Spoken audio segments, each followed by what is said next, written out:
Last lecture में हमने future cash flows और उनकी प्रेजेंट वैल्यू के बारे में बात की थी। इस एपिसोड में हम उसी टॉपिक को कंटिन्यू करेंगे। तो फाइनेंशियल ईयर 2020 से फाइनेंशियल ईयर 2029 इन सारी ईयर्स के फ्यूचर कैश फ्लो की प्रेजेंट वैल्यू को अगर हम ऐड करते हैं तो टोटल निकल कर आती है 3094 करोड़।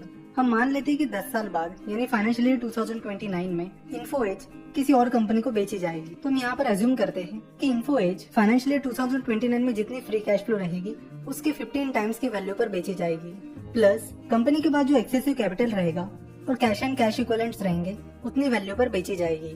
तो फाइनेंशियल ईयर 2029 में कंपनी की future free cash flow 799 crore थी और उसकी प्रेजेंट वैल्यू 370 करोड़ थी। सो 370 करोड़ के 15 टाइम्स होता है 5550 करोड़। साथ ही हम मानते हैं कि कंपनी के पास तब 1000 करोड़ का एक्सेसिव कैपिटल और कैश एंड कैश इक्विवेलेंट्स रहेगा। सो उस 1000 करोड़ की प्रेजेंट वैल्यू निकलेगी 463 करोड़। सो अगर हम इन तीनों की टोटल करते हैं यानी जो टोटल फ्री कैश फ्लो की प्रेजेंट वैल्यू है that is 3094 crore plus 5550 crore plus 463 crore, तो इनके टोटल निकल कर आती है 9108 करोड़। तो यहाँ पर डीसीएफ मेथड से इन्फो एज का वैल्यूएशन निकल कर आ रहा है 9108 करोड़।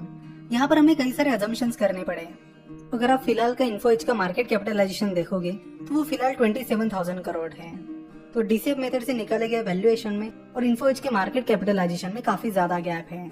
चलो तो पर शेयर बेसिस पर इन्फो एज की एक्चुअल वैल्यू निकालते हैं। तो इंट्रिंसिक वैल्यू का फॉर्मूला है total present value of all future cash flows divided by total number of shares. तो यहाँ पर फ्यूचर कैश फ्लोज की टोटल प्रेजेंट वैल्यू है 9108 करोड़ और इन्फो एज के टोटल नंबर ऑफ शेयर्स है 12,17,66,159। टोटल नंबर ऑफ शेयर्स और शेयर होल्डिंग पैटर्न आपको कंपनी के एनुअल रिपोर्ट में मिल जाएगा।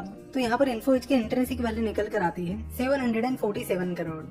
तो हमारे एनालिसिस के अनुसार यहाँ इन्फो एज के इंट्रिंसिक वैल्यू निकल कर आ रही है 747 रुपीज, जबकि फिलहाल इन्फो एज के शेयर प्राइस है 2273 रुपीज, जिससे ये पता चलता है कि इन्फो एज की करंट शेयर प्राइस उसके इंट्रिंसिक वैल्यू से ज्यादा है, यानी इन्फो एज का शेयर फिलहाल ओवर वैल्यूड है। अब हमारे सामने सवाल ये है कि अगर हम डिस्काउंटेड कैश फ्लो मेथड से वैल्यूएशन निकालते हैं और उससे हमें कोई शेयर ओवर वैल्यूड पता चलता है तो क्या उसमें इन्वेस्ट करना चाहिए या नहीं। तो उसका जवाब कई सारे फैक्टर्स पर डिपेंड करता है और उन फैक्टर्स को समझने के लिए हमें एक और मेथड समझनी होगी जिसका नाम है ग्रोथ इन्वेस्टिंग।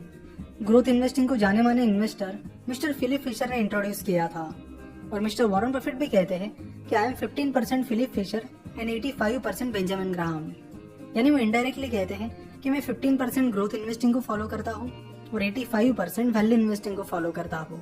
तो नेक्स्ट